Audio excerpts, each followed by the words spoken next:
Hola a todos, en este video vamos a hablar de cómo disminuir la grasa corporal y para eso vamos a tener que comenzar explicando lo que es el tejido adiposo, cómo funciona, cómo se puede eliminar desde lo fisiológico, cómo va disminuyendo o incrementándose ese tejido adiposo, las consecuencias que puede traer en nuestro cuerpo y por supuesto, lo más importante, vamos a terminar explicando las estrategias para cómo hacer que desaparezca ese exceso de grasa corporal, o por lo menos disminuirlo en la mayor medida posible.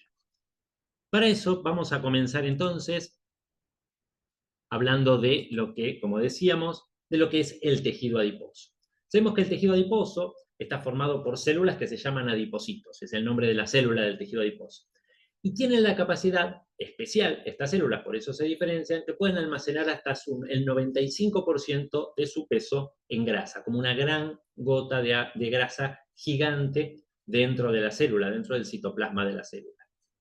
Cuando estos adipocitos llegan al máximo de grasa que pueden sostener, se ven obligados a reproducirse. Esto se denomina hiperplasia, o sea que de un adipocito van a salir dos adipocitos. Y así aumenta el número de células adiposas. Entonces, cuando aumentamos mucho de peso, aumentamos también el número de adipocitos. En general sucede esto. Cada adipocito, o sea, cada célula, almacena triglicéridos. Es la forma que tienen de guardar la grasa, que es la unión de tres ácidos grasos con un glicerol. El glicerol es simplemente la forma de atar a esos ácidos grasos, de mantener unidos a esos ácidos grasos. ¿Qué tipos de grasa podemos encontrar en el cuerpo? Hay una grasa que va a ser la grasa esencial, que es la mínima que necesita el cuerpo para proteger a los órganos y al sistema nervioso. No podemos tener menos que esto. Esa grasa mínima es un 3% en hombres y un 9% en mujeres aproximadamente, pero esto sería algo límite. O sea, los porcentajes menores ya son incompatibles con la vida. O sea, cuidado con esto, también cuidado con los porcentajes de grasa extremadamente bajos. Por otro lado, tenemos a la grasa parda, que se la conoce también como la grasa buena, que tiene como función transformar la energía en calor. ¿Sí? Nos va a ayudar a termorregularnos. ¿Sí? Es una grasa con una alta tasa metabólica. La grasa parda, por ejemplo, se activa con todo lo que tiene que ver con la exposición al frío, y por eso las prácticas de exposición al frío pueden llegar a ser tan interesantes para trabajar sobre la grasa corporal, sobre el tejido adiposo. Después tenemos a la grasa visceral, que es la peor de la película, es la que se acumula alrededor de los órganos.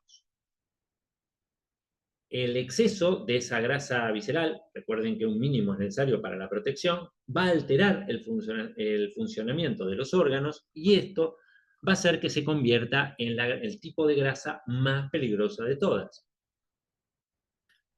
El exceso de grasa visceral va a tener una asociación directa con la resistencia a la insulina. Y la buena noticia es que la grasa visceral va a tener muy buena respuesta al ejercicio físico. O sea que a través del ejercicio físico es una forma relativamente sencilla de ir eliminando o disminuyendo esa grasa visceral. O sea, ahí tenemos una gran herramienta para empezar a pensar lo que podemos hacer. Después tenemos también la grasa intramuscular, que va a ser la que está presente adentro del propio músculo.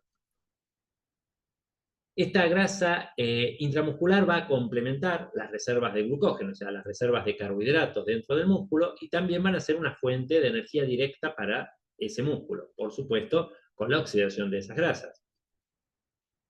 La grasa intramuscular va a ser la primera que se utiliza ante el ejercicio local de bajo impacto, no digamos, cuando hay una demanda metabólica alta. Cuando hay una demanda metabólica baja dentro de un ejercicio local, la grasa intramuscular va a ser la primera que va a ser utilizada. Después tenemos la grasa subcutánea, que es la que encontramos debajo de la piel, y es tal vez a la que nosotros le prestamos más atención y le llamamos grasa, o tejido adiposo, ese tejido adiposo que estéticamente nos molesta.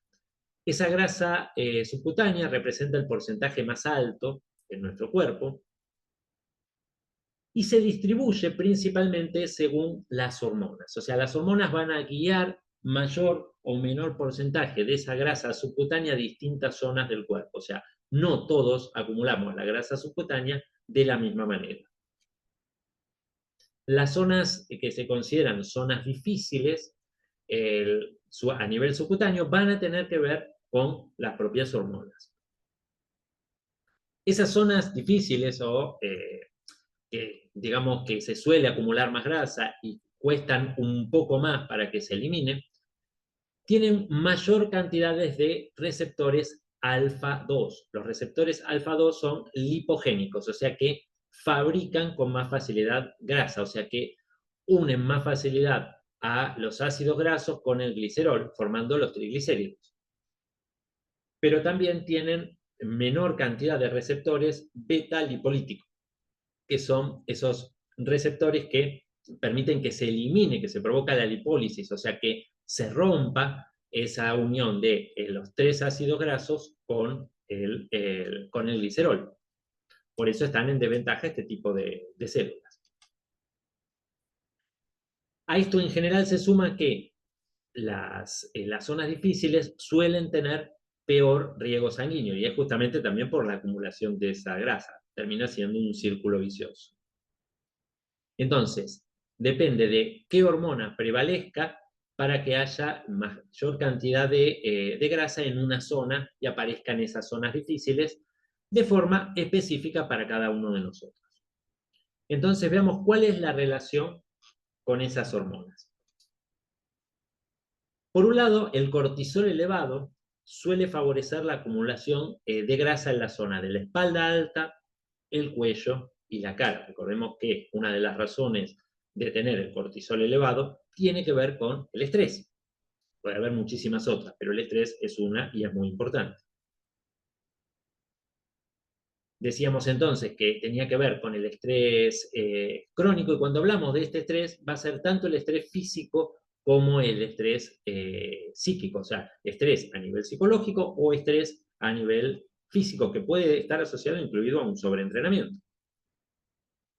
Los estrógenos, por su lado, suelen favorecer todo lo que sea acumular grasa en la zona de caderas y muslo. La insulina favorece la acumulación de grasa abdominal y grasa visceral. Es la principal causante de la acumulación de grasa visceral. Recordemos, la grasa más peligrosa. La insulina elevada se va a asociar principalmente con o el alto consumo de carbohidratos o el sedentarismo o las dos cosas sumadas. Recordemos cómo respondía la grasa visceral al ejercicio. La insulina entonces va a determinar el modo de almacenamiento o de liberación, en general de grasa en todo el cuerpo, pero suele acumular más grasa en la zona abdominal e intraabdominal, o sea, la grasa visceral. Cuando aumenta la insulina, suele detenerse el proceso de lipólisis y comienza el proceso de lipogénesis, o sea, termina la destrucción y comienza la generación. Para utilizar grasas como energía es ideal mantener baja a la insulina. Por otro lado, las hormonas tiroideas, cuando están disminuidas, favorecen la acumulación de grasa subcutánea, pero en este caso distribuida en todo el cuerpo, no en una cierta zona difícil, sino en todas, digamos que todas las células del cuerpo tienen receptores para las hormonas tiroideas y esto no excluye a las células grasas. Entonces, esto afecta a todas las células grasas del cuerpo. Ya no estaríamos hablando de una zona difícil específica, sino el cuerpo completo como una zona difícil. Las hormonas tiroideas están disminuidas, o sea, cuando hablamos de un hipotiroidismo, también se va a asociar al descenso del metabolismo en general. Y para estimular la lipólisis, en general, en cualquier caso, lo ideal es mantener alta la hormona de crecimiento y la testosterona. ¿Sí? Esto principalmente lo vamos a lograr a través del ejercicio. Las estrategias como el ayuno intermitente, el ejercicio de fuerza y el ejercicio de alta intensidad van a ser las estrategias principales para estimular lo que es la lipólisis. También es bueno mantener altas las catecolaminas en momentos estratégicos, principalmente previo y durante el ejercicio físico. Se puede tener en cuenta como estrategia secundaria, por ejemplo, utilizar la cafeína, tomar café, ¿sí? No estamos hablando de suplementos, sino de simplemente tomar una taza de café antes de entrenar y si se hacen ayunas y con ejercicios de alta intensidad todavía suele tener mejores resultados. Pero sí hay que tener en cuenta que no todas las personas toleran el café de la misma manera y no todas las personas tienen una buena respuesta al café. Hablamos de respuesta general, sí con respecto a el estímulo para la lipólisis, pero a veces en algunas personas altera mucho el sueño o altera otro tipo de conductas. Entonces, la cafeína, que es excelente en general, hay que tenerla en cuenta según cuestiones individuales. Ahora bien, hablemos de lo que es específicamente la disminución de la grasa corporal. El objetivo va a ser disminuir la grasa corporal el, siempre que se pueda, pero va a estar enfocado a la salud o a la estética. Tenemos que tener en cuenta que el tejido adiposo es un órgano endocrino de por sí. Entonces, más allá de la estética, que obviamente es algo importante, también tener muy en cuenta la relación con la salud. Entonces, la disminución de la grasa corporal dentro de los parámetros normales puede mejorar desequilibrios hormonales. Recuerden, la grasa también es un órgano endocrino. Puede controlar la liberación de citoquinas proinflamatorias, todo lo que se va a relacionar con la inflamación de bajo grado. O sea que el disminuir la grasa corporal suele disminuir el exceso de grasa corporal suele disminuir la inflamación de bajo grado. Disminuir el exceso de grasa visceral va a permitir mejor funcionamiento de los órganos, otra cosa muy importante a tener en cuenta. Por otro lado, la disminución de la grasa subcutánea se va a asociar sí más a lo estético, más allá de que tiene que ver con la disminución de la grasa total y es algo saludable. Volvemos a tener en cuenta siempre que la grasa es un órgano endocrino, pero también se asocia a lo que es el atractivo físico o la mejora de la forma física. Esto se va a dar más con la grasa subcutánea. Entonces, el objetivo principal de la pérdida de grasa debiera estar centrado en la salud antes que en la estética, pero tampoco tenemos que descartar a esta. ¿Cómo es el proceso de eliminación de la grasa? En primer lugar, se va a buscar activar la enzima lipasa hormonosensible. Tenemos que pensar, o sea, lo primero es activar esta enzima. La función de esta lipasa es la de desmembrar, o sea, romper el triglicérido, o sea, separar esos tres ácidos grasos libres y el glicerol, o sea, volver a tener a esos ácidos grasos de manera libre. En segundo lugar, es el transporte en la sangre. ¿De qué? De esos, justamente de los ácidos grasos libres. O sea, el ácido graso se va a unir a una albúmina y se va a transportar por la sangre. El transporte va a depender de la irrigación de la zona que tenga ese tejido graso. Entonces, primero tenemos que romper ese triglicérido, esa es la verdadera lipólisis. Luego tenemos que transportar el ácido graso libre. En tercer lugar, ese ácido graso libre que está dando vuelta por el cuerpo, hay que oxidarlo, o sea, hay que gastarlo. Cuanto más glucógeno haya acumulado en el hígado y en los músculos, va a ser menor la oxidación de grasas como energía, ya que en general, y esto va a depender mucho de la flexibilidad metabólica, va a ser mucho más cómodo para la célula usar glucosa y usar ácidos grasos como energía. Entonces, cuidado con los excesos, ¿sí? De glucógeno, tanto en el hígado como en el músculo, cuando queremos bajar grasas. ¿Cuáles serían entonces las estrategias para maximizar la eliminación de las grasas? Primero, para estimular la lipólisis, para lo que sería el punto 1, elevar las catecolaminas a través del entrenamiento de alta intensidad. Elevar la hormona de crecimiento a través del entrenamiento de alta intensidad y el ayuno intermitente, es otra herramienta importante para elevar la hormona de crecimiento. Y elevar la testosterona. Esto principalmente se va a dar a través del entrenamiento de fuerza. Por otro lado, necesitamos incrementar la irrigación, que haya una vasodilatación. Para eso, lo más importante es el ejercicio aeróbico de intensidad baja o intensidad moderada. Hablamos de, idealmente, de estar trabajando en una zona 2 dentro del trabajo aeróbico. Para optimizar el transporte a nivel de la sangre, vamos a también pensar en el ejercicio aeróbico de baja o moderada intensidad.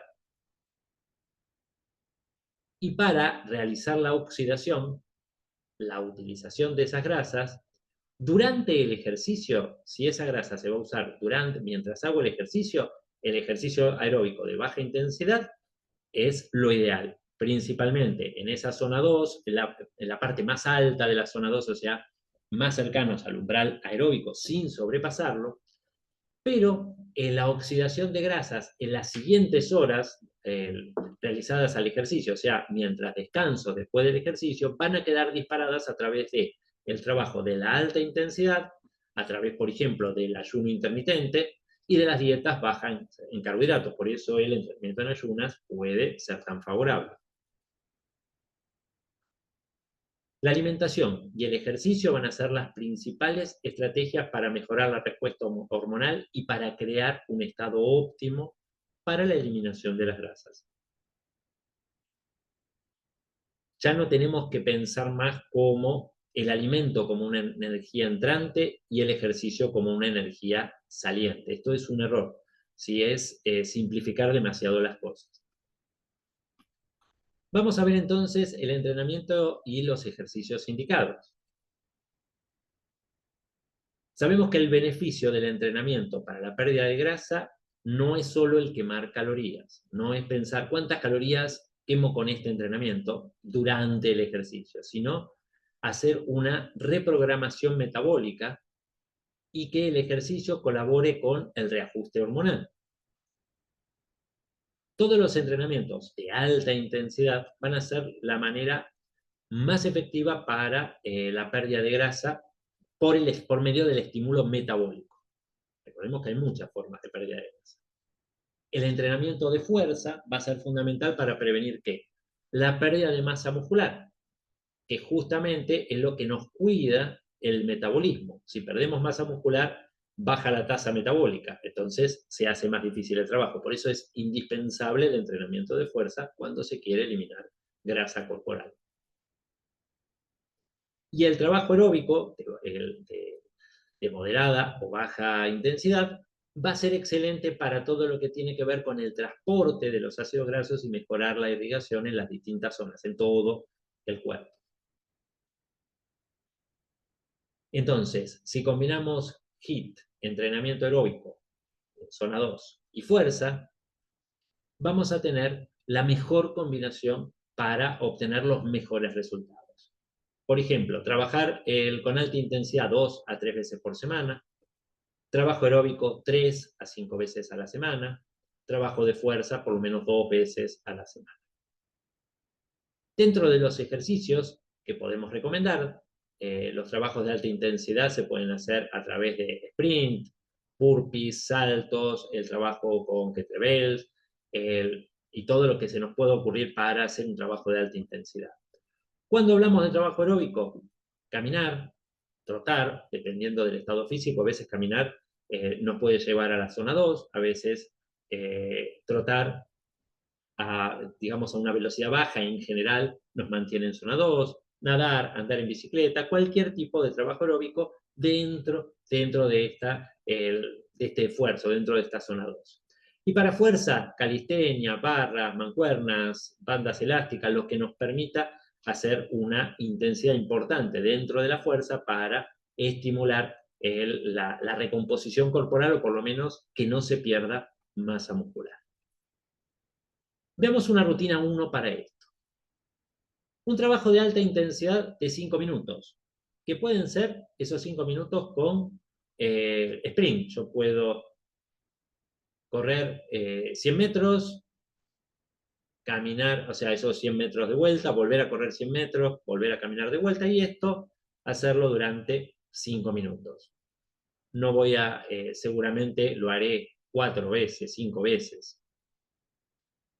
Después un entrenamiento aeróbico en zona 2 de 30 minutos, que puede ser una caminata a paso vivo o un trote suave. Y después nuevamente un HIIT de 5 minutos, que podrían volver a ser sprint o simplemente pueden ser rutinas de salto, o sea, 30 segundos de salto por 30 de descanso, o 10 segundos de salto por 10 segundos de descanso durante 5 minutos. Luego tenemos una rutina 2, específicamente de fuerza. Buscar 4 o 6 ejercicios generales que trabajen todo el cuerpo, hacer 3 series de 5 a 10 repeticiones. Obviamente cercanos al fallo muscular. No necesariamente tenemos que llegar al fallo muscular, pero que sí representen un esfuerzo importante. Y ahora bien, veamos un protocolo de trabajo. Lunes, rutina 1. Rutina 1, ¿se acuerdan que era la que combinaba el HIIT con el aeróbico? Martes, rutina 2, la de fuerza. Miércoles, descanso. Jueves, rutina 1. Viernes, rutina 2. Sábado y domingo, descanso. En este caso estaríamos trabajando 4 días a la semana. Otro protocolo para 5 días a la semana. Lunes rutina 1, martes rutina 2, miércoles rutina 1, jueves descanso, viernes rutina 1, sábado rutina 2, domingo descanso. Protocolo 3, para 6 días a la semana. Lunes rutina 1, martes rutina 2, miércoles solo aeróbico 30 minutos. Jueves rutina 1, viernes rutina 2, sábado solo aeróbico 30 minutos. Y el domingo descanso. De esta manera podemos tener un panorama general para entrenar 4, 5 o 6 veces a la semana para tener un trabajo efectivo para la eliminación de las grasas.